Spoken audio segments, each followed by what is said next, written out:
Automatic car എന്തായാലും automatic car ഏതായാലും driving car ഓടിയോ? അതിൽ ഞാൻ ഓട്ടോമാറ്റിക് കാർ ഏതായാലും എന്ന് പറഞ്ഞു. ഇല്ല. ആണോ? അല്ല, ഇതുപോലെ ഒരു ഇൻസിഡന്റ് നടന്നില്ല അതിന്റെ ഷൂട്ടിന്റെ ഇടയ്ക്ക് വണ്ടി ഓടിക്കണേ? എനിക്ക് വണ്ടി ഓടിക്കാൻ വലിയ പ്രയാസമാണ്. ഇപ്പം മിസ്സസ് ഹിറ്റ്ലറിന്റെ ഷൂട്ടിന് തന്നെയാ. അപ്പം 2 വീലർ ഓടിക്കണം എന്ന് പറഞ്ഞു. ഇപ്പം ചെറുതിലേ തൊട്ട് എനിക്ക് ഈ സൈക്കിൾ ബാലൻസ് പോലും ഇല്ലാത്ത കൂട്ടത്തില്ല.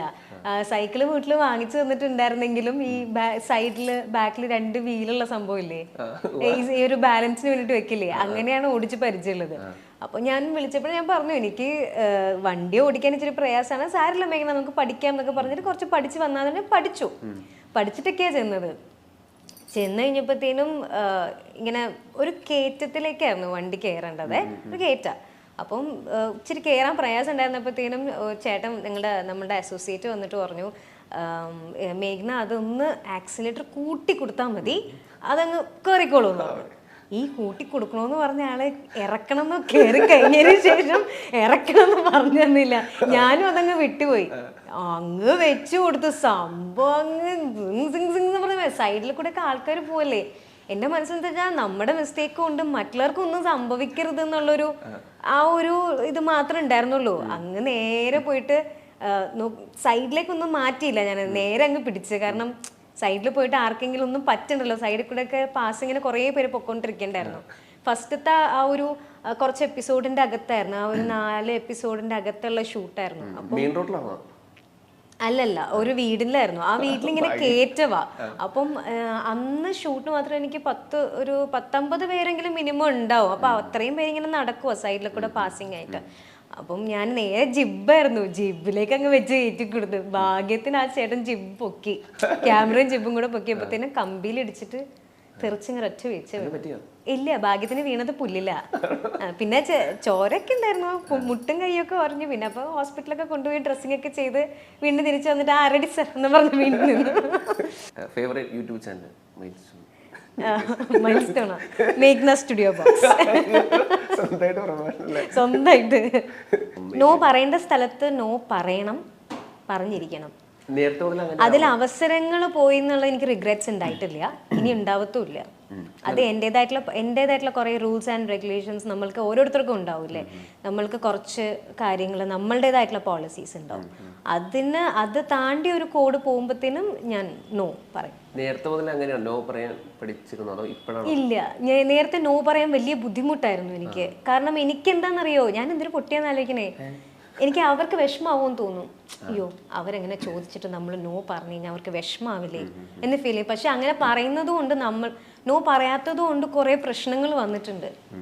ഓക്കെ, നമ്മൾ അത് വിചാരിച്ചിട്ടാണ് കുഴപ്പമില്ല അങ്ങനെ ഇങ്ങനെ വിചാരിക്കും. പക്ഷെ അത് പ്രശ്നങ്ങൾ വരത്തേ ഉള്ളൂ. ബെറ്റർ നോ പറയാം. അതിപ്പോ ഓപ്പോസിറ്റ് ആൾക്ക് വിഷമാവണേ, നമ്മൾക്ക് തന്നെ അത് ബുദ്ധിമുട്ടാവും. പിന്നീട് എന്ത് വിചാരിക്കുന്നു, ഞാൻ എന്ത് വിചാരിക്കുന്നു എന്നല്ല ചിന്തിക്കുക, അയ്യോ അവർക്ക് വിഷമായാലോ എന്ന് ചിന്തിച്ചിട്ടാണ് ഞാൻ നോ പറയാൻ മടിച്ചിട്ടുള്ളത്. പക്ഷെ ഇപ്പൊ അങ്ങനെയില്ല. ഇപ്പൊ നോ പറയാൻ ഡബിൾ ഇല്ല, ഞാൻ 10 വട്ടം നോ പറയും.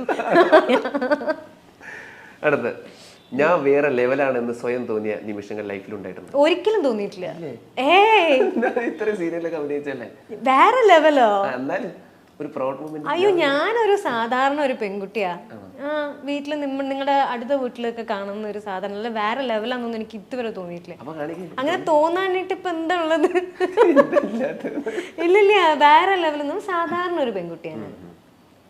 ഒരു പെൺകുട്ടിയുടെ എല്ലാ ആഗ്രഹങ്ങളും എല്ലാ സന്തോഷങ്ങളും എല്ലാ ഫീലിങ്സും അടങ്ങുന്ന ഒരു പെൺകുട്ടി, അത്രേ ഉള്ളൂ. കൂടെ ഉള്ളവർ ഓരോ അയ്യോ ഞാൻ കാണിച്ചില്ല. കൂടെ ഉള്ളവർ ഓരോ മുട കാണിച്ചതിന്റെ പേരിൽ അനാവശ്യ കുഴപ്പത്തിൽ ചെന്ന് ചാടിയിട്ടുണ്ട്. എന്ത്? കൂടെ ഉള്ളവരെ ഓരോ മുട കാണിച്ചതിന്റെ പേരിൽ അനാവശ്യ കുഴപ്പങ്ങളിൽ ചെന്ന് ചാടിയിട്ടുണ്ടോ? ഇല്ലേ? ആരെങ്കിലും കാരണം? ഇല്ല ഇല്ല ഇല്ല. അടുത്ത്, ഞാനല്ലെങ്കിൽ ആരുടെ അമ്മ കൂടെ ഉണ്ടാവാറുണ്ട്, വേറെ അമ്മ പ്രത്യേകിച്ച് കുഴപ്പങ്ങളൊന്നും ഉണ്ടായിട്ടില്ല. അമ്മേനെയാണോ ഉദ്ദേശിച്ചത്? അമ്മ അങ്ങനെ കുഴപ്പക്കാരിയൊന്നുമല്ല. ഇപ്പോഴും അമ്മ അമ്മ അങ്ങനെ കുഴപ്പക്കാരിയൊന്നുമല്ല. അമ്മ കാരണം പ്രശ്നങ്ങളൊന്നും ഉണ്ടായിട്ടില്ല. ചില കണക്കുകൾ വീട്ടാനുള്ളതാണെന്ന് കരുതി മനസ്സിൽ ഇപ്പോഴും അതൊക്കെ സൂക്ഷിച്ചു വെച്ചിട്ടുണ്ട്. ഉണ്ട് ഉണ്ട് ഉണ്ട് ഇല്ലേ? അതുമില്ലേ? ഇനി കണക്ക് വീട്ടനാണ് പണി ഇവിടെ. എന്നാലും എന്തൊരു മനസ്സിൽ പണി നമുക്ക് തോന്നില്ലേ അവളോട് പ്രതികാരം, അല്ലെങ്കിൽ അവളോട് പ്രതികാരം? ഞാനങ്ങനെ പ്രതികാരം വീട്ടുക അങ്ങനെയൊന്നുമില്ല. ഇല്ല ഇല്ല. ഐ ഓൾവേസ് ബിലീവ് ഇൻ കർമ്മ. കർമ്മ എന്നുള്ളൊരു സംഭവം ഉണ്ട്. നമുക്കത് എന്താ പറയാ, അങ്ങനെ പ്രതികാരം വീട്ടുക, നമുക്ക് നമ്മളുടെ സന്തോഷത്തിന്റെ പുറകെ പോവുക, അത്രേ ഉള്ളൂ. അല്ലാതെ അവരോട് പോയിട്ട് പ്രതികാരം വീട്ടണം. എനിക്ക് ഒരാളെ ഇഷ്ടമല്ലെങ്കിൽ ലൈക്ക് ഞാൻ മാക്സിമം അവോയ്ഡ് ചെയ്യും, അത്രേ ഉള്ളൂ. ഇങ്ങനെ പറയാ, ഞാൻ ആ നമ്മളുടെ വേൾഡിൽ അവരില്ലാത്ത രീതിയിൽ ഞാൻ പിന്നെ ആ ഫേസേ കാണൂല. ഇല്ല, അത് ഞാൻ എൻ്റെതായിട്ടുള്ള സന്തോഷത്തിൽ, അല്ലെങ്കിൽ എനിക്ക് നമ്മൾക്ക് ഒരുപാട് കാര്യങ്ങൾ ചെയ്യാനില്ലേ, ചുമ്മാ റിവെഞ്ചിന്റെ പുറകിലൊക്കെ പോയി കഴിഞ്ഞ് കഴിഞ്ഞാൽ. ബട്ട് കർമ്മ എന്ന് പറഞ്ഞൊരു സംഭവം ഉണ്ട്. നമ്മൾ എന്താണോ ചെയ്യുന്നത് തിരിച്ച് നമുക്ക് എപ്പോഴായാലും നമുക്ക് കിട്ടിയിരിക്കും. ഐ ഓൾവേസ് ബിലീവ് ഇൻ കർമ്മ.